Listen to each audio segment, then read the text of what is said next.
Assalamualaikum warahmatullahi wabarakatuh. Perkenalkan, nama saya Maruf Sarifudin. Saya dari kelas IF 1202 dengan NIM 1031124000128. Di sini saya akan mengerjakan sebuah tugas video kalkulus subcel O0313 dengan mata kuliah kalkulus lanjutan. Nah, kita akan masuk ke soalnya, yaitu soal nomor 1. Sebuah partikel bergerak di sepanjang lintas berupa heliks yang diberikan oleh R terhadap T sama dengan sin T komponen I plus cos T komponen J plus dalam kurung T kuadrat min 3T plus 2 tutup kurung komponen K. Nah, di sini dimana komponen K menyatakan ketinggian dalam meter yang permukaannya tanah dan T lebih dari sama dengan 0. Nah, kita masuk bagian yang A. Apakah partikel tersebut pernah bergerak ke bawah? Berikan argumen untuk setiap jawaban yang diberikan. Nah, di sini saya sudah mengerjakan, jadi saya mau menjelaskan saja. Nah, kita masuk bagian A. Jadi bagian A kita hanya fokus yang komponen tertinggi. Di mana komponen tertinggi? Di bagian ini. Komponen tertinggi di sini. Nah, di mana T kuadrat min 3 T plus 2 adalah komponen tertinggi. Nah, jadi tahap pertama kita turunan dari komponen tertinggi tersebut. Nah, hasil dari turunan T kuadrat 3T kurang 3T plus 2 yaitu turunan pertama, yaitu turunan Z turunan pertama terhadap T sama dengan 2T min 3, karena hasilnya sini sesuai dengan rumus turunannya. Nah, terus gerakan ke bawah terjadi saat Z turunan pertama terhadap T kurang dari 0. Kenapa kurang dari 0? Karena geraknya itu ke bawah. Kalau misalnya geraknya ke atas mesti lebih dari 0. Nah, terus kita masukin hasil turunannya, yaitu 2T min 3 kurang dari 0. Nah, terus kita lanjut ke sini. 2T min 3. Jadi kan hasilnya kan 2T min 3 kurang dari 0. Nah, kita tambahkan 3 setiap komponennya. Jadi di sini 2T min 3 ditambahkan 3, kurang dari 0 juga tambahkan 3. Nah, terus kita dapat hasilnya ini ya. Hasilnya 2T kurang dari 0. Nah, terus kita bagikan semuanya 2. Nah, ketika kita sudah dibagikan ke 2, yaitu hasilnya T kurang dari 1,5. 1,5 dapat dari mana? 3 bagi 2. Nah, ini kan habis. Nah, ini 3 bagi 2 hasilnya 1,5. Nah, terus karena T lebih dari 0, maka intervalnya yaitu 0 kurang dari sama dengan T kurang dari 1,2. Jadi kita masuk ke soalnya. Apakah partikel tersebut pernah bergerak ke bawah? Jawabannya iya. Partikel tersebut tuh pernah bergerak ke bawah pada T interval 0 sampai 5. 0 sampai 1,5. Nah, terus untuk kita masuk ke soal yang bagian B. Apakah partikel tersebut pernah berhenti bergerak? Berikan argumen untuk setiap jawaban yang diberikan. Nah, jadi maksud soal nomor itu yang ditanyakan partikel tersebut tuh pernah berhenti bergerak enggak? Nah, jadi ketika suatu partikel berhenti bergerak tuh berarti sama dengan 0. Semuanya di titik 0. Nah, jadi semua komponen tuh kecepatannya sama dengan 0 karena akan berhenti. Nah, jadi di sini kan ada 3 komponen, sin T, cos T, terus ini komponen I, komponen J, komponen K. Nah, semuanya 0. Jadi kayak cos T sama dengan 0, sin T sama dengan 0, 2T.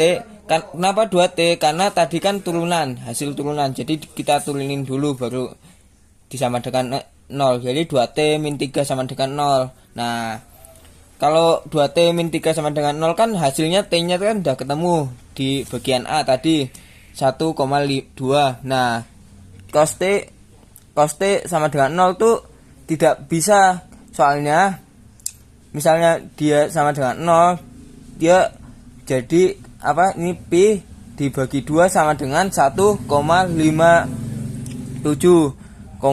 nah terus selanjutnya min Pi dibagi 2 sama dengan min 1,57. Nah terus selanjutnya 3Pi dibagi 2 sama dengan 4,71 dan seterusnya. Jadi sulit untuk sama dengan 0. Nah terus sin T sama dengan 0. Nah itu sama aja, sin T sama dengan 0 itu dia harus kelipatan bulat. Nah, kelipatan bulatnya yaitu 3,14. Pi sama dengan 3,14.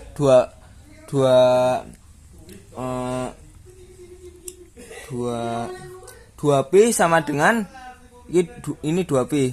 2Pi sama dengan 6,28 dan seterusnya. Nah, jadi sulit untuk sama dengan 0. Nah, ini juga 2T min 3 sama dengan 0. Sedangkan T-nya tadi sama dengan 0.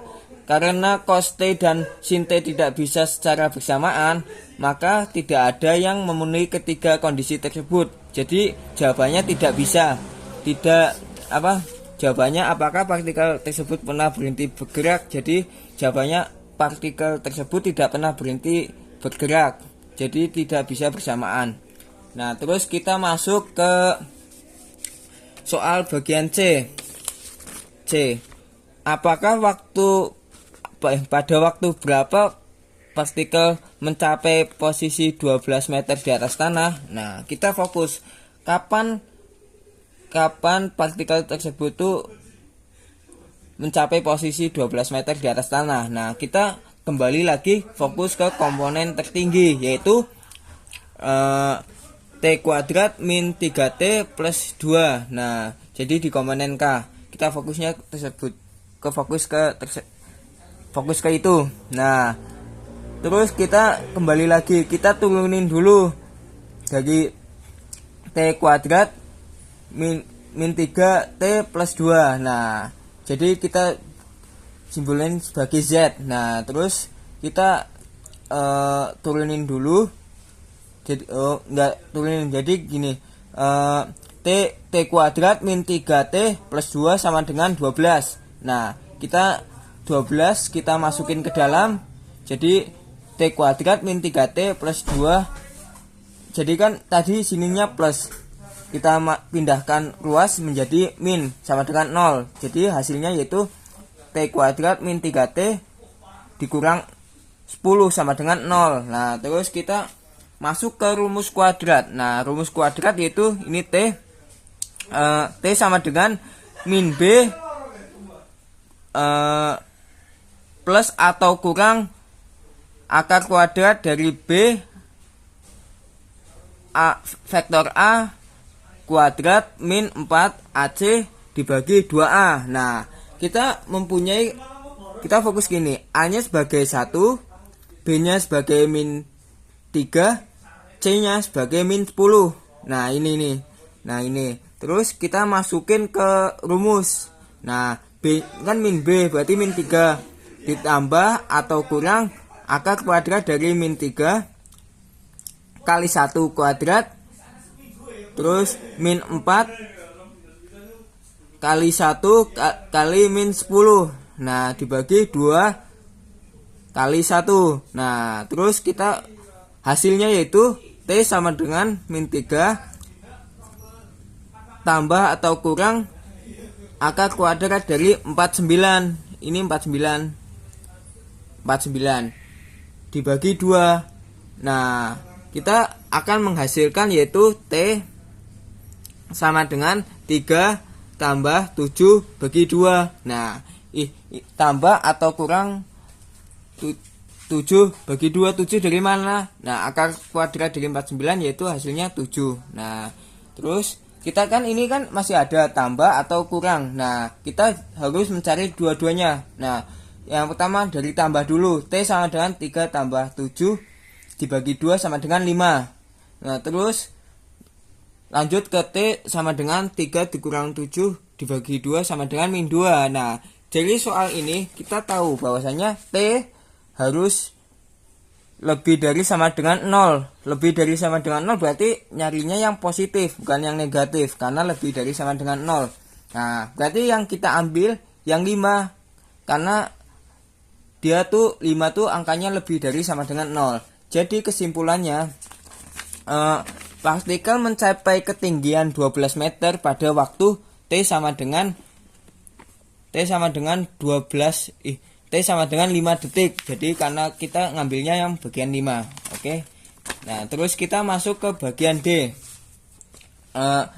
Berapa kecepatan partikel saat berada pada ketinggian 12 meter dari tanah. Nah, jadi kita masuk ke soalnya, yaitu RT sama dengan sin T komponen I plus cos T komponen J plus T kuadrat min 3 plus 2 komponen K. Nah, jadi semua ketiga komponen tersebut kita turunkan. Nah, rumus turunan, jadi turunan dari sin T sama dengan cos T. Cos T sebagai apa? Sebagai X. Nah, terus kita masuk ke cos T. Turunan dari cos T yaitu min sin T. Min sin T itu sebagai Y.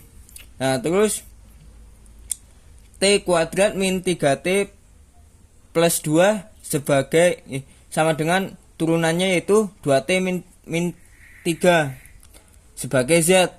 Kita cantum X, Y, Z nanti akan masuk ke rumus. Nah, terus kita kita sudah menurunin 3 komponen tersebut. Nah, kita mendapatkan yaitu V terhadap D sama dengan R.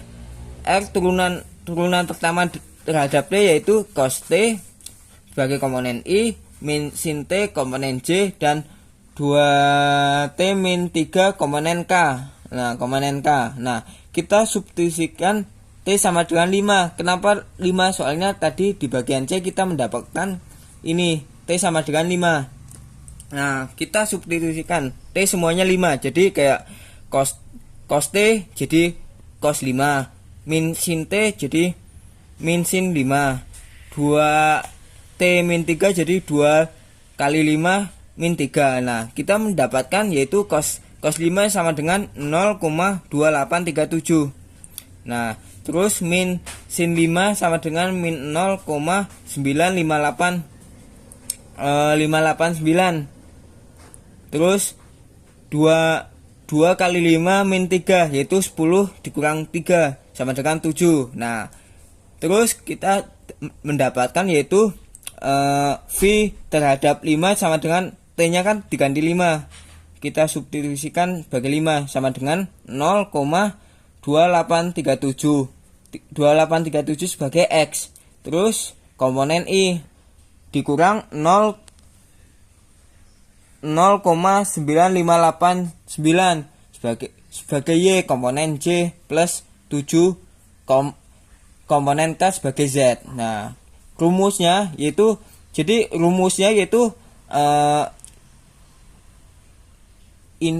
inverse V sama dengan rumusnya itu jadi rumusnya itu gini, sama dengan akar kuadrat.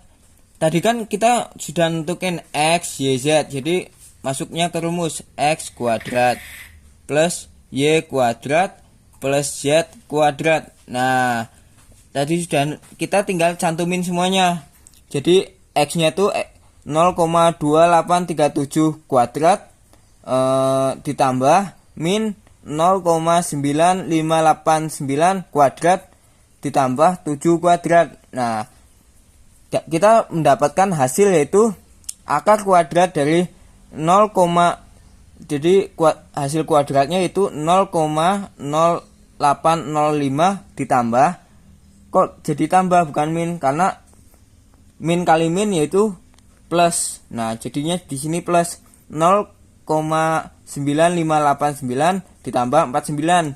Nah, kita mendapatkan yaitu 50,000. Akar kuadrat dari 50,00 yaitu 7,0711. Nah, jadi kita mendapatkan besar kecepatan sama dengan 7,0711. Nah, kita hanya mengambil dari angka di belakang 0 hanya 2 angka aja. Jadi hasilnya yaitu kan di sini pertanyaannya berapa kecepatan partikel saat berada pada ketinggian 12 meter dari tanah. Jadi hasilnya itu partikel kecepatan partikel saat berada pada ketinggian 12 meter yaitu 7,07 meter per detik. Nah, ini hasilnya. Kita masuk ke C, yaitu pada ketinggian 12 meter jika partikel keluar dari lintas helix dan bergerak di sepanjang garis singgung di helix, tentukan vektor arah dari garis singgungnya. Nah, jadi kita fokus ke ini, tentukan vektor arah dari garis singgungnya. Nah, sedangkan kita tadi di bagian D kita sudah menentukan garis singgungnya. Nah, jadi intinya dari soal C itu, jadi yang digunakan adalah vektor V terhadap T, karena vektor T terhadap T itu sebagai garis singgung. Nah, vektor arah garis singgungnya sama dengan turunan dari ketiga komponen tersebut. Nah, komponennya yaitu hasilnya cos T sebagai 5. Cos T kan ini sama aja kayak tadi disubstitusikan, T sama dengan 5. Nah, jadi cos 5 komponen I min sin 5 komponen J plus 7 komponen K. Nah, tadi kan di sini udah ada di sini kita ini hasilnya yaitu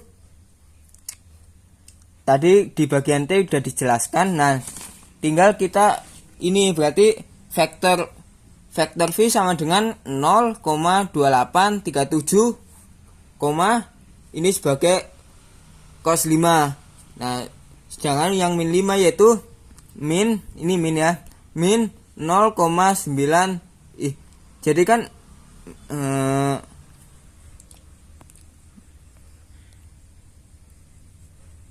berarti min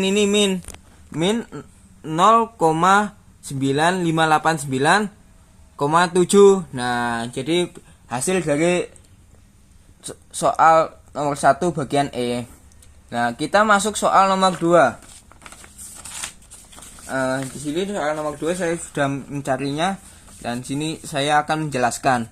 Nah, diketahui kurva berikut Y sama dengan 0 jika X kurang dari sama dengan 0. X pangkat 3 jika X lebih dari 0. Nah, kita masuk ke bagian A.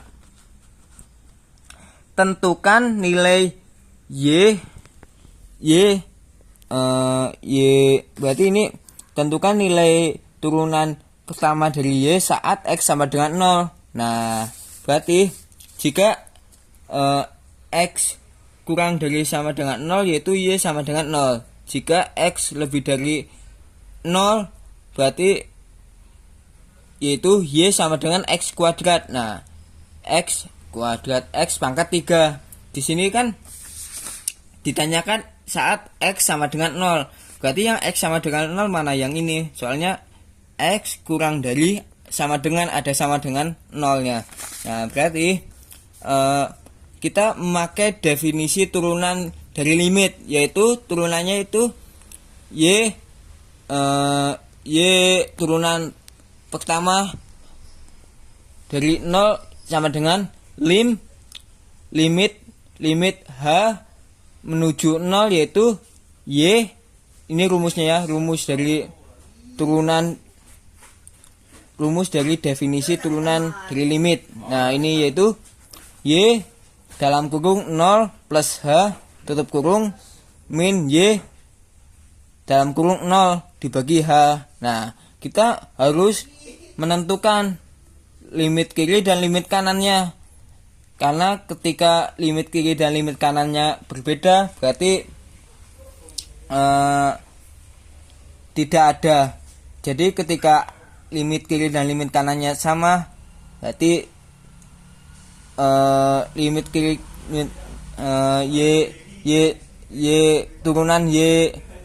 turunan pertama Y sama dengan 0 tuh ada. Nah, terus kita tentukan nih, pertama limit kiri dulu. Jika X kurang dari 0 berarti sama dengan Y sama dengan 0. Nah, maka kita substitusikan semuanya. Limit H menuju 0 dari kiri yaitu Y buka kurung 0 plus H tutup kurung min Y buka kurung 0 dalam kurung 0 dibagi H. Nah, sama dengan limit H menuju. Nah, jadi berarti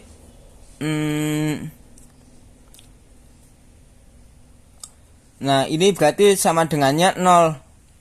Nah, terus kita ke limit kanan. Ini limit kiri hasilnya 0. Nah, limit kanan lim H menuju 0 dari kanan sama dengan H pangkat 3. Pangkat 3 dari mana? Dari sini. Ini kan X pangkat 3. Nah, makanya H pangkat 3 dikurang 0 dibagi H. Jadi limit H menuju 0 dari kanan yaitu H kuadrat sama dengan 0. Nah, karena limit kiri dan limit kanan hasilnya sama di titik 0, maka hasilnya Y turunan pertama Y di titik 0 adalah 0 hasilnya. Nah, kita masuk ke B, bagian B. Di sini tentukan besar kelengkungan kurva di titik 0,0. Nah, berarti kelengkungan dilambangkan sebagai K. Jadi kita substitusikan sebagai K. Nah, sedangkan rumus kelengkungan yaitu K dalam kurung X sama dengan inverse dari F turunan kedua X dibagi 1 tambah dalam kurung F turunan pertama dalam kurung X tutup kurung kuadrat tutup kurung lagi 3 pangkat 3 dibagi 2. Nah, kita akan menentukan fungsi dari X sama dengan 0 dulu. Tadinya 2. Ada 2. Nah, kita tentukan X sama dengan 0. Nah, kelengkungan turunan kedua yaitu kan X sama dengan 0. Jadi turunan pertama ya hasilnya 0. Turunan kedua hasilnya 0. Nah, jadi dari sisi kiri sama dengan 0 dan dari sisi kiri itu dari sisi ini yang kurang dari sama dengan 0. Nah, berarti turunan keduanya akan hasilnya 0. Nah, dari sisi kanan X lebih dari 0. Yang X lebih dari 0 mana? Yang ini X kuadrat. Nah, kita fokus ke X kuadrat X pangkat 3. Kita fokus ke sini X pangkat 3. Jadi kita tentuin turunan pertama dan turunan kedua dari X pangkat 3. Turunan pertama yaitu X pangkat 3 yaitu 3X kuadrat. Nah, terus turunan kedua yaitu turunan dari kedua X pangkat 3 yaitu tadi kan turunan pertama hasilnya 3X kuadrat. Nah, akan menghasilkan 6X. Nah, jadi nilai kelengkungan di X sama dengan 0 yaitu kita substitusikan X sebagai 0. Nah, kita turunan pertama dulu. Turunan pertama F, turunan pertama dari 0 sama dengan 3. Kan X-nya disubstitusikan sebagai 0. Berarti 3 kali 0 kuadrat sama dengan 0. Karena bilangan apapun yang dikalikan 0 akan hasilnya 0. Nah, kita turunan kedua sama aja. Turunan kedua yaitu 6x. 6x berarti x-nya kita substitusikan sebagai 0. Berarti 6 kali 0 sama dengan 0. Nah, kita masuk ke rumus. Kita kalikan 0. Berarti yang f berarti 0 inverse 0 dibagi 1 tambah 0 kuadrat kali tutup kurung pangkat 3 bagi 2. Berarti sama dengan 0 bagi 1. Nah, berarti sama dengan 0. Terus berarti kelungkungan di titik 0,0 berada di titik adalah 0, hasilnya 0. Mungkin itu saja video dari saya. Jika ada salah tutur kata atau salah pengucapan, saya mohon maaf. Sekian dari saya. Assalamualaikum warahmatullahi wabarakatuh.